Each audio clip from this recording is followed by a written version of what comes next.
On today's show, we're going to interview one of our attorneys dealing with a case we have up on appeal involving a young toddler who had his life support wrongfully taken from him. And we're going to interview this attorney in the second half of the show. On the first part, we're going to talk to Kristan Hawkins, and she's the president of a pro-life student organization.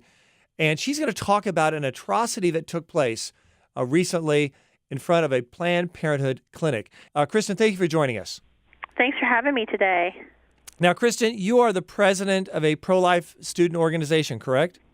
That's correct. We're Students for Life of America. We're the nation's largest pro-life youth organization. We serve more than 1,200 chapters in all 50 states. 1,200 chapters. Are these at high schools or colleges or where? They're on high schools and college campuses predominantly. We do have some groups in medical and law schools, and now in even some middle schools. Oh, fantastic. So it's a growing organization doing a great work. And I understand you actually demonstrate in front of abortion clinics like Planned Parenthood, right?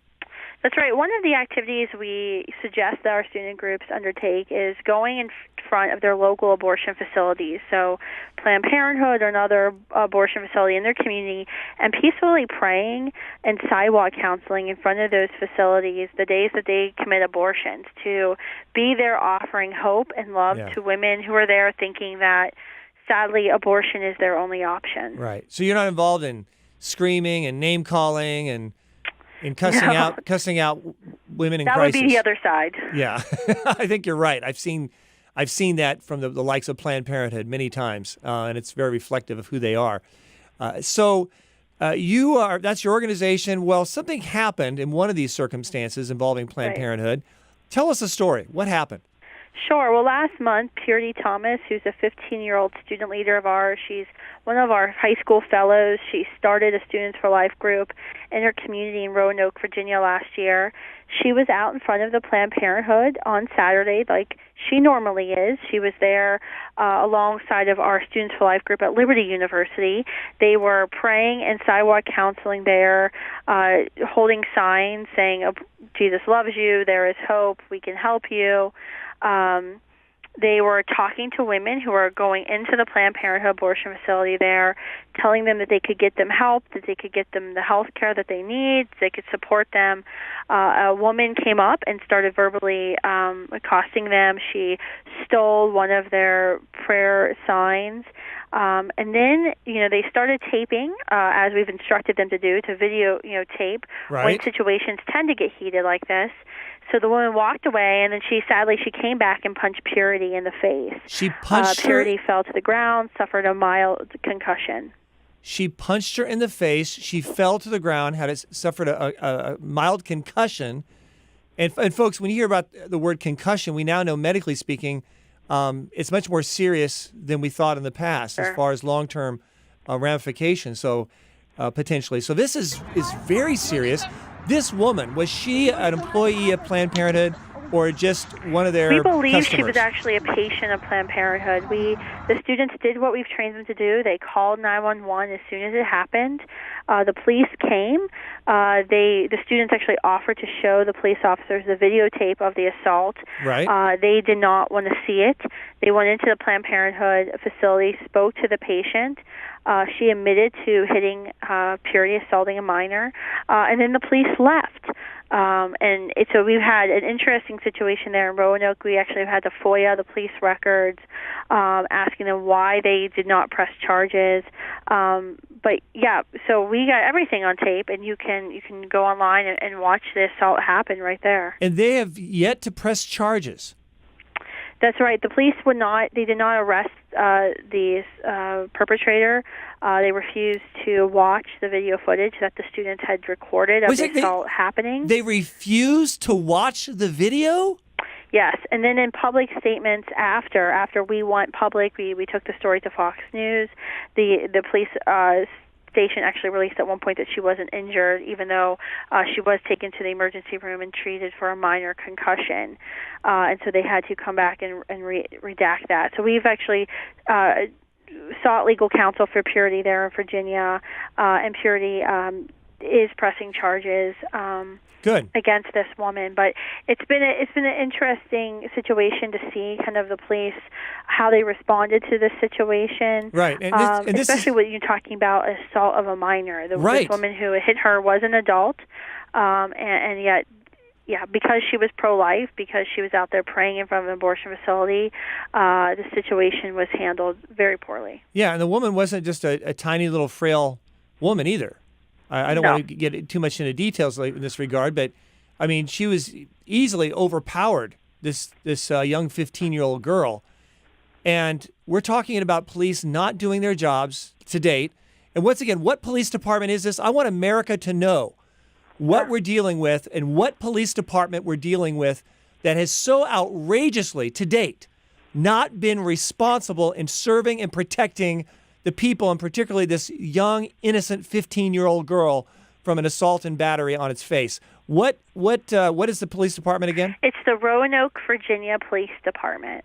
Roanoke, Virginia Police Department. Shame on them. And hats off to this young girl for the work she's doing. I will tell you this right now. We at Pacific Justice Institute have affiliate attorneys all across the United States, and we would be more than happy to assist in any capacity that she seems necessary, that she seems fit to help her on her legal matters, in addition to whoever she has assisting her right now. I can assure you of that. The bottom line, though, is that she needs to be protected, and we need justice. And I know we at Pacific Justice Institute are willing to do whatever it takes on our end to further this endeavor of justice. That's great. Thank you so much for the offer of support. It's been an interesting month since this has happened, where normally the police, if they find out that a crime has been committed, they'll arrest the suspect, they'll arrest the perpetrator. Right. In this case, they knew what had happened. They knew a crime had been committed, and they refused to arrest the perpetrator. Yeah, and she admitted actually told the 15-year-old that it was her responsibility to press charges, and only if she would press charges would they consider taking any further action. Right, and so she is pressing charges, and so then it'll be back into the police department's lap to decide whether they're going to act on it. But they should have arrested her. I mean, I took criminal law in law school. I mean, they should have arrested her. That's right. And even if someone was breaking into my home and I called the police would come and arrest the perpetrator. If I maybe decided later on I don't want to press charges, that would be dealt with later. Right. But when the crime is being committed, when it's just happened, there's always an arrest made. I've had friends who've been protesting peacefully on public land. A police officer will come, say that you're not on public property. They'll arrest the pro-lifer, and then we have to take them to court, prove that that pro-lifer was on public property, and then they say, oh, oops, sorry. But the notion is always arrest first and then deal with it later. Kristan, do you think the fact that you guys are pro-life, that you're being treated like a second-class citizen potentially in this matter? Oh, yeah, this is exactly what's happening. If this had been any other circumstance, a Purity would have been shopping at the Walmart, and a woman had come up and punched her for wearing a pro-life T-shirt or doing anything, they would have, Walmart would have called the police, action would have been taken. It was because Purity was a 15-year-old girl standing in front of a Planned Parenthood. That's why she's being treated this way. Right. Well, once again, hats off to her for her courage. I tell you, I take this to heart seriously. When I was in law school, I would walk by an abortion clinic from my apartment by God's providence that just so happened to be on my way to law school. I did some sidewalk counseling myself. I will tell you, these abortion clinic employees and the people who work with them are thugs. They're not loving. They're not caring. They're money-making machines at the expense of and victimizing women and their unborn babies. And then, and I'm sure some of the people who work with them or who are zealously a part of what they're about have the same heart as well. And that's why this girl needs to be protected and defended to make sure that abortion clinics realize they can't bully like this and think they're going to get away with it. In fact, if you're listening to this show, folks, and you know of anyone out there in the United States that is ever treated this way because of peaceful, loving, caring, pro-life demonstrating or counseling, contact the Pacific Justice Institute. We do our work completely without charge. We pick up all the costs and expenses because we're committed to the sanctity of human life along with religious freedom and parental rights.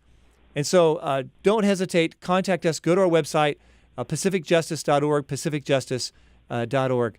Kristan, I want to thank you for the work that you're doing with your wonderful organization. Once again, if people want to become a part of your organization, maybe start a chapter, where do they go?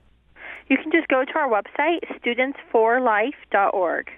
Studentsforlife.org, studentsforlife.org. You have my 100% endorsement of what you're doing, and I wish and pray for God's fullest blessings upon you and the many, many others involved in standing up for the unborn and helping women in crisis. God bless you, and thanks for being on the program. Thank you.